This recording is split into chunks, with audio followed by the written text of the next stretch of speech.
واقعہ ہے جب یہاں پر انگریز حکومت کرتے تھے، 200 سال انگریزوں نے یہاں حکومت کی۔ ایک انگریز تھا، اس کو کوئی اپنے آفس کا ملکی نظام چلانے کے لیے فارسی سیکھنے کی ضرورت پڑی۔ یہاں پہلے فارسی بھی ایک میں کافی لٹریچر فارسی میں بھی تھا، ابھی بھی ہمارے بعض مدارس کے اندر جو ہے وہ فارسی پڑھائی جاتی ہے۔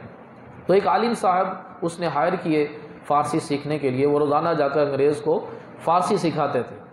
تو مغرب کی نماز کا وقت انہیں وہیں ہو جاتا تھا، تو اکیلے وہ وہاں پر مغرب کی نماز پڑھتے تھے۔ اب شرعی مسئلہ یہ ہے کہ فجر کی نماز اور مغرب اور عشاء کی نماز، یہ تین نمازیں اگر کبھی ہمیں اکیلے پڑھنا پڑ جائے اور آس پاس کوئی بھی نہ ہو تو بلند آواز سے قرات کی جائے۔ جس طرح فجر میں امام صاحب بلند آواز سے قرات کرتے ہیں، مغرب میں اور عشاء میں بلند آواز سے قرات کی جاتی ہے، تو اگر کبھی اکیلے نماز پڑھنی پڑ جائے تو اس میں بلند آواز سے بندہ قرات کرے۔ اب یہ قاری صاحب اس مستحب پر لازم نہیں ہے، مستحب ہے، یہ کر لیں گے تو ٹھیک ہے، نہیں بھی کریں گے تو مسئلہ نہیں کوئی۔ تو قاری صاحب اس مستحب پر عمل کرتے ہوئے جب وہ مغرب کی نماز پڑھتے تھے تو قرات بلند آواز سے کرتے تھے، ان کی آواز بہت اچھی تھی۔ تو ایک دن انگریز کی بیٹی وہاں سے گزری، اس کے کانوں میں جب یہ قرآن کی آواز پہنچی تو اس کو بڑا سرور آیا، اس کو وہ قرات بڑی پسند آئی۔ وہ دوسرے دن پھر آئی، تیسرے دن پھر آئی، اور اس کی عادت بن گئی روزانہ مغرب کے وقت وہ کمرے کے باہر آ کر کھڑی ہو جاتی کھڑکی سے، وہ قاری صاحب سے قرات سنتی، اس کو قرات سننے کا بڑا سرور آتا، بڑا مزہ آتا۔ اب اس کے دل کے اندر یہ خواہش پیدا ہو گئی کہ جس کلام کو سننے میں اتنا مزہ آ رہا ہے، اس قرآن کو پڑھنے میں کتنا مزہ آئے گا۔ اس نے اپنے والد سے کہا کہ مجھے بھی فارسی سیکھنی ہے۔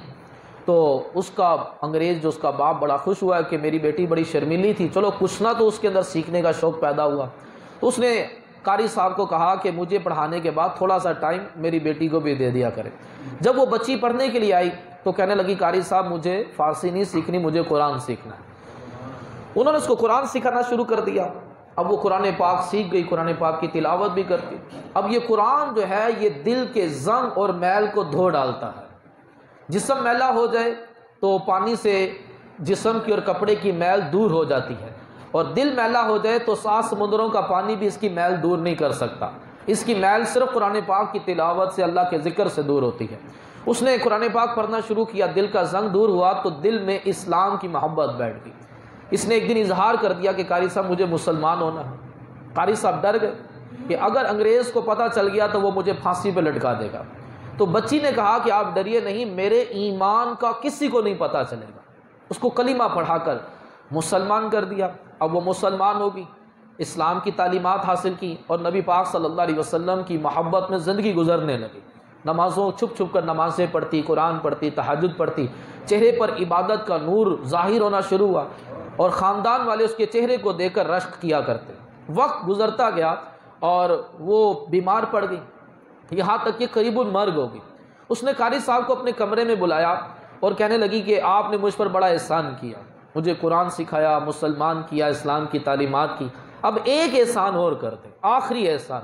میری موت کا وقت قریب ہے، میں مرنے والی ہوں، اور آپ کے سوا کوئی نہیں جانتا کہ میں مسلمان ہوں، اور اگر میں نے اظہار کر دیا تو آپ کی جان کو خطرہ ہے۔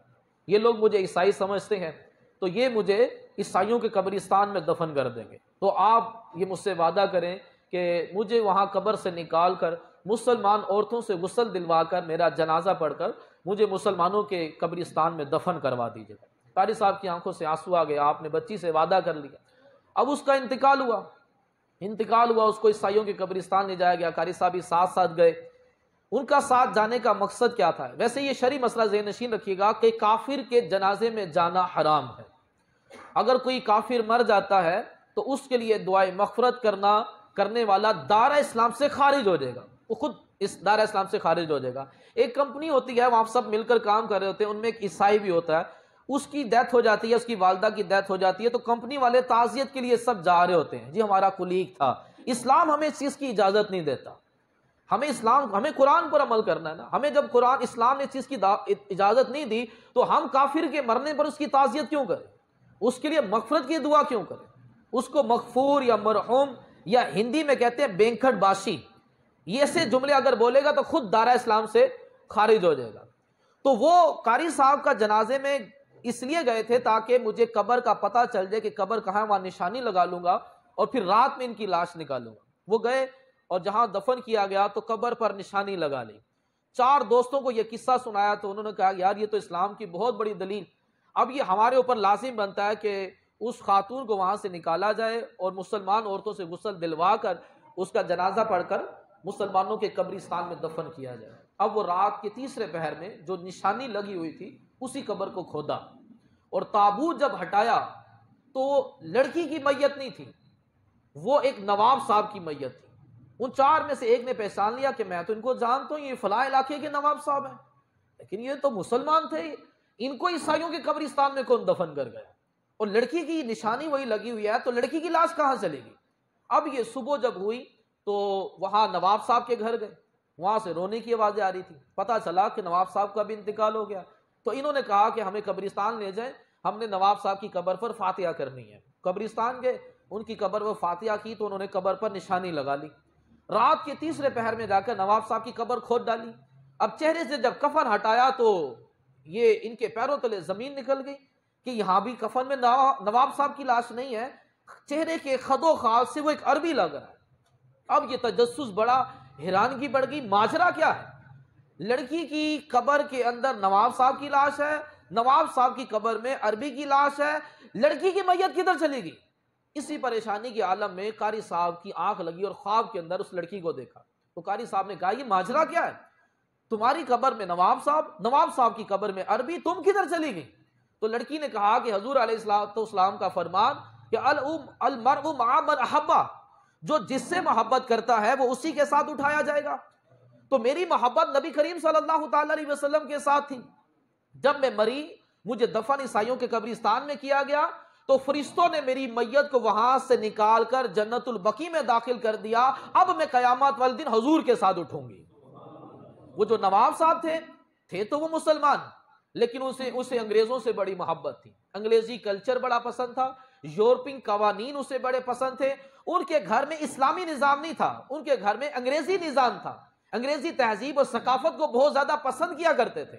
تو جب ان کی موت آئی, انہیں مسلمانوں کے قبرستان میں دفن کیا گیا, تو نبی کریم صلی اللہ علیہ وسلم کے بتائے ہوئے قانون کے مطابق فرشتوں نے اس کو مسلمانوں کے قبرستان سے نکال کر عیسائیوں کے قبرستان میں داخل کر دیا تاکہ قیامت والے دن یہ نواب صاحب عیسائیوں کے ساتھ اٹھائے جائیں, کیونکہ ان کو عیسائیوں سے بڑی محبت تھی. اور وہ جو نواب صاحب کی قبر میں جو عربی کی لاش تھی وہ رہتا مدینہ منورہ میں تھا, لیکن اسے برے صغیر سے بڑی محبت تھی. میں کسی طرح برے صغیر میں جا کر تجارت کروں, تو مرا مدینے میں, دفن اس کو بقیع میں کیا گیا, تو فرشتوں نے جنت البقیع سے نکال کر برے صغیر کے قبرستان میں اس کو داخل کر دیا تاکہ قیامت والے دن یہ برے صغیر والوں کے ساتھ اٹھایا جائے. اس لیے علماء کرام فرماتے ہیں کہ عاشق مرے کہیں پر بھی لیکن قیامت والے دن اٹھے گا بقیع سے.